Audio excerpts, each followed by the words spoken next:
nós estamos vivenciando. Mas uma das coisas que você precisa entender primeiro é que Deus não depende da sua realidade para fazer o que Ele te prometeu. Olhe para alguém que está do seu lado e diga: a sua realidade, diga, não determina o seu futuro. Diga para essa pessoa: o que determina o seu futuro, diga, é a palavra que foi liberada.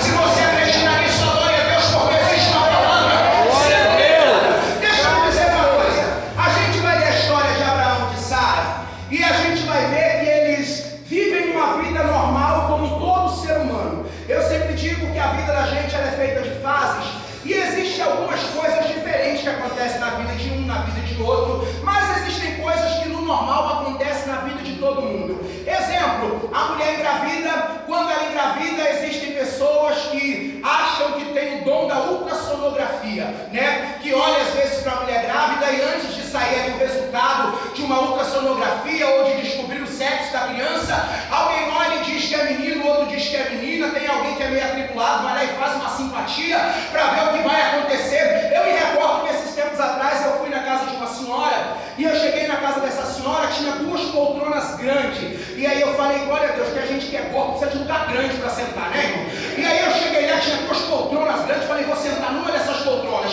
E aí quando eu fui sentar, a irmã falou: pastor, não senta não. Falei: não, porque eu não vou quebrar a poltrona não, irmã. E ela falou: não, pastor, não é por isso, né, que minha cunhada está vindo aí. E eu falei: irmão, mas a sua cunhada precisa de 2 assentos grandes desse jeito. Fiquei imaginando, a mulher deve ser a dona Redonda, só pode ser, né? E aí de repente ela olhou para mim e falou: não, é porque ela está grávida e a gente não consegue descobrir o que é a criança, porque toda vez que vai lá, a criança cruza as pernas e ninguém consegue saber se é menino ou se é menina. Então, pastor, numa almofada dessa aí tem um garfo. Falei: o quê? É, numa almofada dessa tem um garfo e na outra almofada tem uma colher. Falei: por quê? Porque se ela sentar no garfo é menino, se ela sentar na colher é menina. Falei: irmão, de onde a senhora tirou? Pastor, disseram para mim que funciona. Então a verdade é que a ansiedade das pessoas às vezes faz ela cometer alguns erros. Pois bem, essa criança que está gerando agora toda essa incógnita, ela vai nascer e ela vai passar por algumas fases. Ela vai passar pela fase onde ela vai começar a engatinhar, daqui a pouco ela vai começar a andar e aí vira aquele perigo dentro de casa. Você tem que tirar tudo que está embaixo, porque se você não tirar, ela sai detonando tudo. E a criança, na sua inocência, ela vai crescendo, ela vai começar a dar os primeiros passos, ela vai começar a querer pronunciar as primeiras palavras, e aí já é outra confusão quando vai começar a falar, porque a mãe acha que porque ela gerou 9 meses, a criança deveria falar primeiro com mãe. Aí o pai entra no meio e diz: não, tinha que ser papai, porque se não fosse eu, a criança não existia. E fica aquela contenda para descobrir qual vai ser a primeira palavra que a criança vai dizer. E isso também é uma fase, ela passa. Essa criança, ela vai começar a crescer e daqui a pouco ela vai começar a estudar. E às vezes, quem não pode pagar uma escola particular, como os meus pais não puderam pagar para mim, procura ver a melhor escola pública, procura ver o melhor lugar. E às vezes você vai, dorme na fila para ver se você consegue uma vaga num lugar bom, porque você quer que o seu filho tenha uma boa educação. E isso também é uma fase que vai passar. Essa criança que você gerou no seu ventre, que chorou tanto no seu ouvido, ela começa a crescer e entra na fase da adolescência. E a fase da adolescência é uma fase complicada, porque nenhum adolescente quer ser adolescente. Todo adolescente quer ser adulto. Então a menina quer usar a maquiagem da mãe, quer usar o sapato alto, quer botar a roupa da mãe. E às vezes fica aquela confusão e a mãe fica irada, diz: isso não é pra sua idade. Mas ela vai lá e pinta a cara, sai igual o bolso do banheiro, com a cara toda remendada, mas ela quer usar a maquiagem da mãe. O filho quer parecer com o pai, e assim vai subindo, assim vai crescendo, as coisas vão acontecendo. E aí na adolescência entra aquela fase de paquera que todo mundo quer namorar, e aí vem o preconceito, porque o pai que tem um filho homem acha o máximo um filho namorar, beijar todo mundo, né? E quando é menina, quando você crescer, que você for de maior, que você for trabalhar, você namora. Então você estiver dentro da minha casa, tem que ser do jeito que eu quero. Então são fases que vão se passando. Só que daqui a pouco não tem jeito. Você tem que afrouxar, você tem que deixar ele viver a vida dele. Então ele vai começar a namorar. E aí a situação já inverte. Ninguém queria que namorasse, mas já que começou a namorar, entrou na fase do namoro, agora a pergunta é: quando é que você vai ficar noivo? E a pessoa fala: meu Deus do céu, não queria que eu namorasse, agora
com o homem. Então, na verdade, hoje você casa com uma pessoa estéril se você quiser. Mas nós estamos falando de um tempo onde a tecnologia não existia. Nós estamos falando de um tempo onde não existia exames para se comprovar nada. E a Bíblia vai dizer que, independente do problema que eles viviam, Abraão amava Sara. Olha para quem está do teu lado e diga: Deus tem cuidado com você.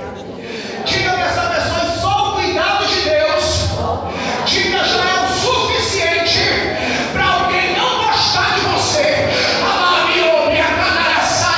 Tem gente que não gosta de você porque Deus cuida de você, porque Deus faz na tua vida aquilo que eles acham que você não merece.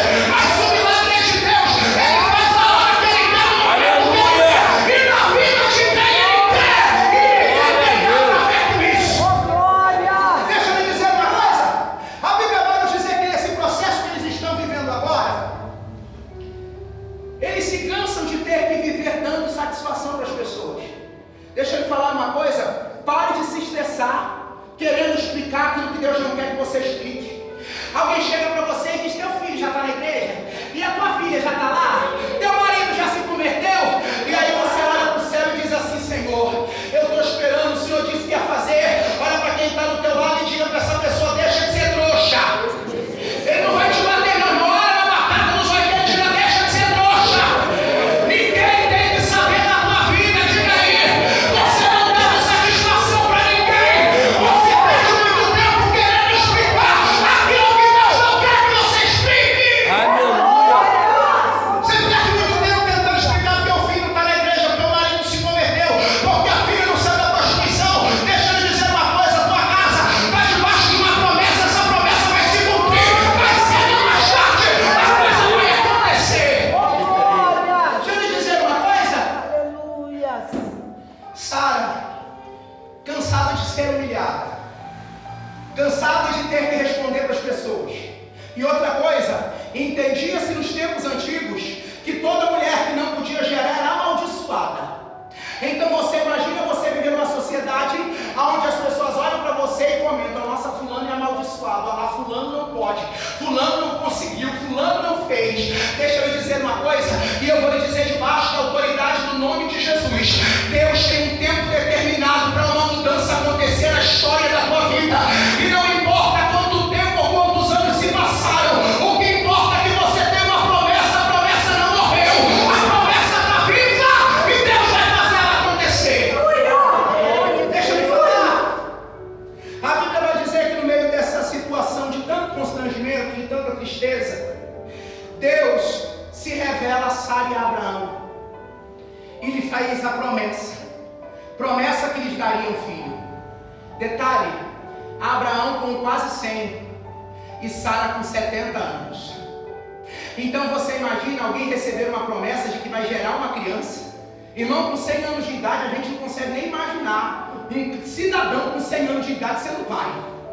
Você olha para uma senhora de 70 anos de idade, você diz: não tem condição dela gerar uma criança. Deixa eu lhe dizer uma coisa: o seu problema é que você fica comparando a sua situação. Só que eu quero que você entenda que eu vou dizer de novo, já disse e vou repetir: Deus não depende do seu tempo e da sua situação. Se Ele falou que vai acontecer o tempo e a hora dele, Ele vai fazer acontecer.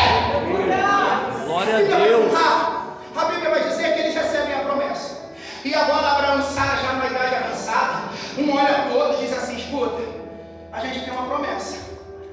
A promessa tem que se cumprir. Só que eu acho que a gente vai precisar dar um jeito para que essa promessa aconteça. Sabe qual é o nosso problema? Às vezes a gente está tão chateado com aquilo que a gente está vivendo, e a nossa ansiedade de ver Deus trabalhar na situação é tão grande, que a gente começa a tentar dar uma mãozinha para Deus. A gente acha que a gente pode fazer alguma coisa para facilitar o processo. Mas o que eu quero que você entenda é que Deus sabe exatamente o que vai fazer e quando vai fazer. Ou seja, Deus não precisa de uma mãozinha sua, Ele só precisa que você acredite. Porque se você acreditar, o resto Ele vai fazer acontecer. Glória a Deus, aleluia. Sabe o que acontece? Ele chega a uma conclusão. Irmãos, não me leve a mal o meu palavreado, a minha língua pesada. Eu posso descer? Posso. Eu deixo até o microfone aqui, porque eu tenho ela para gritar, senão vai estourar os ouvidos dos irmãos. Fala assim: glória a Jesus. Deixa eu dizer um negócio para vocês.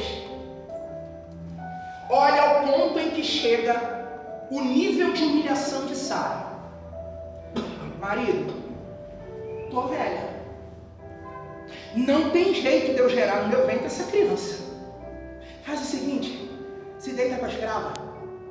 Porque a lei dizia que se o patrão se deitasse com a escrava, ou qualquer criança que nascesse debaixo da escravidão, ela era do seu senhor, ou seja, os pais não tinham controle sobre a criança era do seu dono. E a Bíblia vai dizer que eles chegam ao consenso e ele se deita com a escrava. Você teria coragem de mandar seu marido deitar contra a mulher? Primeiro, pelo jeito que você tem ciúme, o dia que você pensa que ele fez alguma coisa errada, você xinga ele, quebra o celular, joga o rolo de macarrão, dá panelada de pressão na cabeça dele, joga a roupa dele na rua, porque você só pensou que foi chifruda. Você só pensou. Você não tem certeza de nada, mas sabe aquela pulga que dá atrás da orelha? E você fala, tem alguma coisa acontecendo, não está normal não. Eu estou sentindo que tem alguma coisa, aí o homem chega, você vai cheirar ele para ver se sente um cheiro diferente, porque você pensou. Ninguém casa para ter que dividir a pessoa com quem se casou num outro relacionamento. E eu quero que você entenda que Sara concorda do seu marido se deitar com a escrava para que eles possam ter um filho. E a Bíblia vai dizer que assim ele faz, a escrava engravida. E a palavra do Senhor vai nos dizer que a criança nasce. A princípio estava tudo lindo, tudo maravilhoso, a criança nasceu, estamos vivendo a promessa. De repente Sara começa a sentir uma coisa estranha. O corpo dela já não é mais o mesmo, começa a sentir enjoo. Eu imagino Sara indo fritar o alho para fazer um arroz, e ela enjoando o cheiro do alho e dizendo, nossa, tem alguma coisa errada.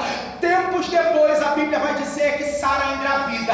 Olha para quem está do seu lado e diga para essa pessoa, não se precipite. Irmão, fala com voz de profeta, diga, não se precipite. Diga, porque a promessa vai acontecer. Diga do jeito que Deus falou.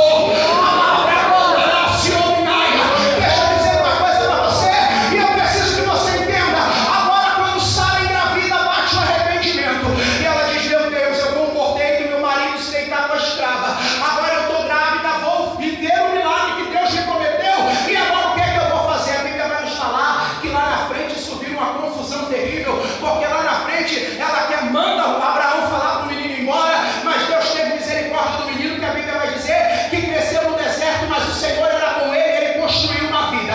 Porém, esse texto que nós acabamos de ler, ele vai dizer justamente o período em que Deus se lembra de Sara. Deixa eu dizer uma coisa para você, eu quero que você entenda que existem promessas que nós recebemos de Deus e elas parecem ser loucura.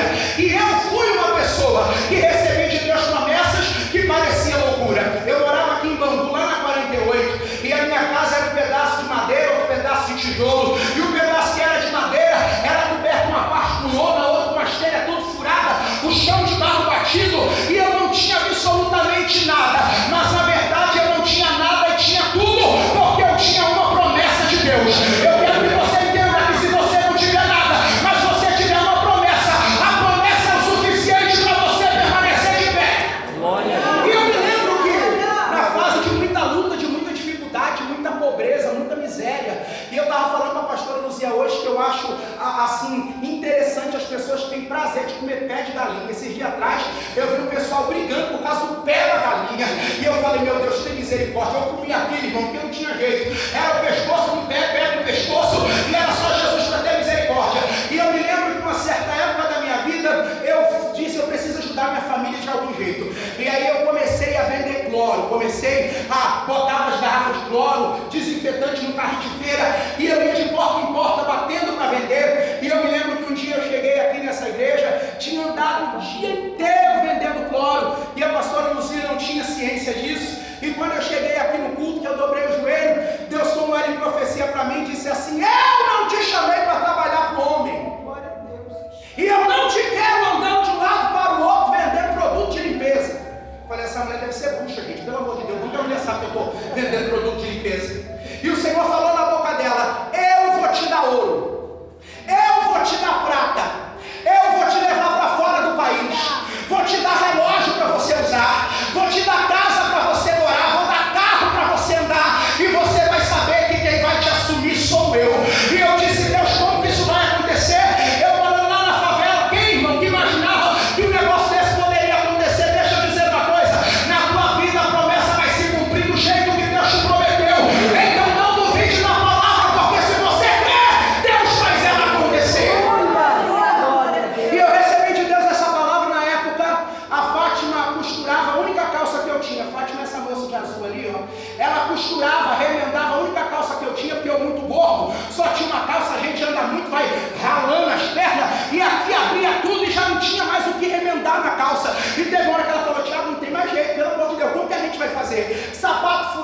numa situação de extrema miséria. E eu olhava para um lado, olhava para o outro, e aonde eu ia, o Senhor dizia: vou mudar a tua vida, vou mudar a tua história, vou fazer uma coisa nova. E eu dizia: Senhor, como que isso vai acontecer? E eu me lembro que passaram-se os dias e o Senhor foi começando a criar alguns caminhos. Eu quero que você entenda que para viver o milagre, você não precisa ver ele, você só precisa crer. Primeiro você crê, depois ele se materializa. E eu comecei a abraçar a promessa. E o Senhor disse: vou te dar um passaporte, vou te levar para fora do país. Aí tinha hora que eu começava a pensar nas promessas e eu dava risada. Falava: eu não sei quem é mais retardado, se é eu que acredito ou se é o povo que profetiza. Porque quando eu vou acreditar num negócio desse, não tem nexo, não tem como acontecer. Deixa eu lhe falar uma coisa: Deus não depende do que eu tenho para fazer a palavra se cumprir na minha vida. Ele quer que eu acredite na palavra que está sendo liberada. Porque a partir do momento que eu acreditar, a coisa vai começar a acontecer. Deixa eu dizer uma coisa. Eu estou na minha casa e o Senhor falou para mim: vou te levar para São Paulo. E eu nunca tinha ido em São Paulo. E eu falei: Jesus, mas eu vou fazer o que lá? O Senhor disse: é lá que eu vou mudar a tua vida. E eu cheguei e falei para minha mãe, falei: mãe, o Senhor disse para mim que eu vou para São Paulo. Aí minha mãe olhou para mim e falou: Thiago, Deus não tem outra coisa para fazer, não sei se está falando com você não. Porque toda hora Deus fala contigo, toda hora Deus diz alguma coisa, toda hora o céu está te anunciando alguma coisa. Pelo amor de Deus, Deus não tem mais ninguém para falar, é só com você. Falei: mãe, se a senhora não crê, o problema é da senhora. Deus falou que vai fazer, eu acredito. Aleluia. No dia seguinte, chego entrando na minha casa: Thiago, Deus mandou eu vir aqui trazer um negócio para você. E ela me deu um envelope. Quando eu abri o envelope, tinha R$200 dentro do envelope. E na época R$200 era dinheiro. E aí eu falei: meu Deus do céu, e agora? Deus falou: você vai viajar. E aí eu fui para a rodoviária Novo Rio. Comprei uma passagem para ir para São Paulo. Na época custava R$22 a passagem. E fui para São Paulo sem conhecer ninguém. Quando eu cheguei lá, que eu vi aquele mundo de gente, aquele povo andando para um lado e para o outro, aquele agito todo, eu falei: meu Deus do céu, e agora o que é que eu faço? Aí eu vi todo mundo ir para o metrô. Comprei um bilhete do metrô e fui para o metrô também. Aí entrei, falei: onde descer mais gente eu desço também. Aí estou dentro do metrô, falei: onde descer mais gente eu vou descer. Chegou na Praça da Sé, o metrô esvaziou, falou: é aqui mesmo que eu vou descer. Aí desci, falei: meu Deus, e agora? Cheguei lá, irmãos, eu não sei aqui quem conhece o centro de São Paulo, mas o centro de São Paulo é uma loucura, é uma muvuca de gente, é parecido com o centro aqui do Rio de Janeiro, porém eu acho que ainda é mais gente, mais aglomeração. E aí eu desço e eu falo: meu Deus, e agora? Para onde que eu vou? Comecei a tentar procurar um lugar para me hospedar, ninguém me recebia, porque eu era de menor. E as pessoas diziam: infelizmente a gente não tem como te hospedar aqui, você é de menor, pode dar problema para a gente. O único lugar que eu consegui para me hospedar era um lugar usado pelas pessoas para prostituição, porque era aqueles quartos que o povo alugava para ficar 1 hora, 2 horas, 3 horas. Eu conversei com o moço e ele disse: olha, eu vou te receber aqui, mas é R$10 por dia. E aí eu falei: meu Deus do céu, quantos dias eu vou conseguir ficar aqui? Aí fui ver, eu tinha R$170. Aí eu falei para ele: vamos fazer o seguinte, eu pago 15 dias adiantado para o senhor. E eu paguei esses 15 dias adiantado, acreditando numa promessa que o Senhor havia me feito. Mas Deus, ele é tremendo, ele sabe o que faz, e Deus nunca erra o alvo. Passou-se os 15 dias, o dinheiro acabou, eu não tinha mais como ficar lá, e também não tinha mais como voltar para o Rio. E aí eu disse: Deus, e agora o que é que eu faço? Deus disse para mim: vai para a rua. Imagina você sair da sua casa por uma ordem de Deus. Aqui era barraco, mas era minha casa, era minha família. Eu tinha todo mundo ao meu redor, eu tinha meus amigos. Tinha a Fátima que fazia bolo com água porque não tinha leite para colocar, e botava um ovo só e dizia: esse ovo só vai ter que fazer esse bolo. Eu falei: então bota o ovo aí que o bolo vai sair. Saía, irmão. Jesus colocava a mão, aquele bolinho sol. Ainda existe aquilo? Não, Thiago. Existe ainda, irmão, sol, aquela massa de bolo pronta, sol. E aí a gente naquele processo todo, e eu disse: Deus, e agora? Você sai de casa por uma ordem de Deus, e quando você pergunta a Deus: eu vou para onde? Deus diz: vai para a rua. E aí eu olhei para um lado para o outro e falei: Jesus, e agora o que é que eu faço? Eu não tinha mala, porque nem roupa na época eu tinha. Aí a minha mala era uma mochila, e aí eu botei a mochila nas costas e saí. E passei o dia inteiro andando, sentando nas praças, olhando para o céu e tentando entender o que Deus ia fazer. Naquele dia eu já não tinha comida para comer, fiquei parado na porta de uma lanchonete esperando as pessoas jogarem o resto de salgado no lixo, para eu ir lá no lixo, pegar o resto de salgado e comer. E eu olhava para o céu e Deus dizia: persevera. E eu falava: Senhor, está difícil. O Senhor dizia: continua. E aí na primeira noite que eu fui dormir na rua, Eu me lembro que eu abri a mochila, passou um senhor, ele olhou para mim e disse assim: menino, você é doido, o que você está fazendo com essa mochila aberta? Falei: eu vou pegar um desodorante, na época era Alma de Flores. O sangue de Jesus tem poder. Mas naquela época ainda era bom, irmão. Não tinha essa coisa toda não, né? Era Alma de Flores, que minha irmã me deu, que foi sabendo que eu ia viajar. E Alma de Flores naquela época é o que havia, irmão. Perfume era Timeless, Toque Amor, Charisma, Musk, era. E a gente vinha com aquele cheiro, né, irmão? Parecendo aquele cheiro de barato, um negócio estranho. Mas a gente achava o máximo, né? Porque era o que tinha na época. E aí eu falei pro moço: vou pegar o meu desodorante. Ele olhou pra mim e falou assim: menino, você tá no centro de São Paulo. Alguém passa aqui, toma essa mochila da tua mão, você fica sem nada, você é doido? Você vai pra onde? Eu olhei pra ele e disse: não sei. Ele falou: como assim? Falei: moça, eu tô aqui porque Jesus mandou eu vir pra cá. Ele falou: o quê? Jesus mandou eu vir pra cá. Mas Jesus mandou você vir pra onde? Falei: também não sei, vou ficar aqui na rua. Aí ele olhou pra mim e disse assim: você acredita em anjo da guarda?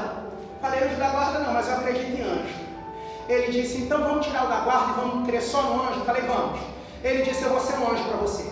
Falei: por quê? Ele disse: tem 17 anos que eu moro na rua, todo mundo aqui me conhece, ninguém vai mexer contigo que eu vou te proteger.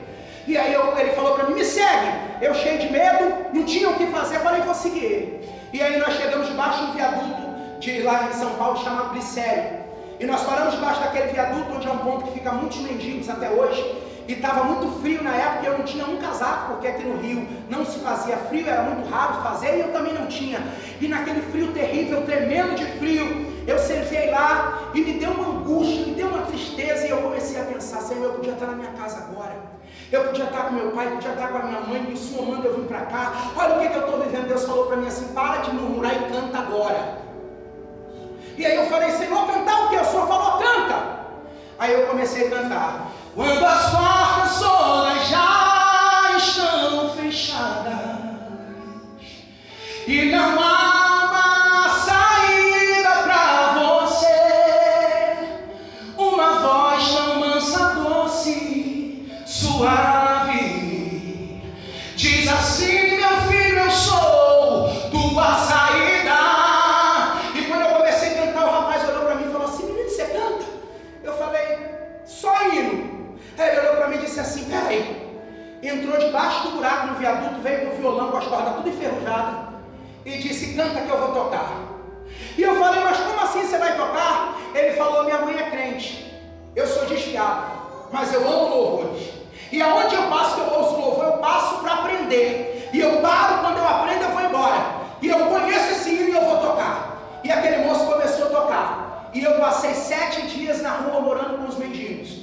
Mas foram 7 dias que, se eu precisasse viver de novo, eu viveria com a maior alegria. Eu acho que eu nunca ganhei tanta alma para Jesus como eu ganhei aqueles dias. Durante o dia ele pegava o violão, começava a tocar na Praça da Sé, e ele tocava, eu cantava, a gente orava, Deus falava com o povo, e Deus começou a arrebatar várias almas, muitas vidas, largando Satanás para servir a Deus, e foi uma experiência maravilhosa. E quando deu 7 dias que eu estava na rua, eu recebi uma ligação, porque a única coisa que prestava, que eu tinha naquela época, era um celular, que eu havia ganho de um pessoal lá da Barra, na época, e a única coisa que eu tinha era aquele telefone. E antes de eu ir para São Paulo, um moço foi na minha casa, e quando esse moço foi na minha casa para eu orar por ele, eu não sabia quem ele era. O Senhor me disse que iria abençoar ele, que ele assinaria um contrato e que ele iria jogar futebol fora do país. E esse moço recebeu essa palavra, acreditou nela, e a palavra se cumpriu. E agora, nesses dias que eu estou lá na rua morando com os mendigos, um homem me liga. E aí, quando eu atendo a ligação: pois queria falar com o Tiago. Falei: pois não, é ele. Aí ele: varão, eu estive aí na sua casa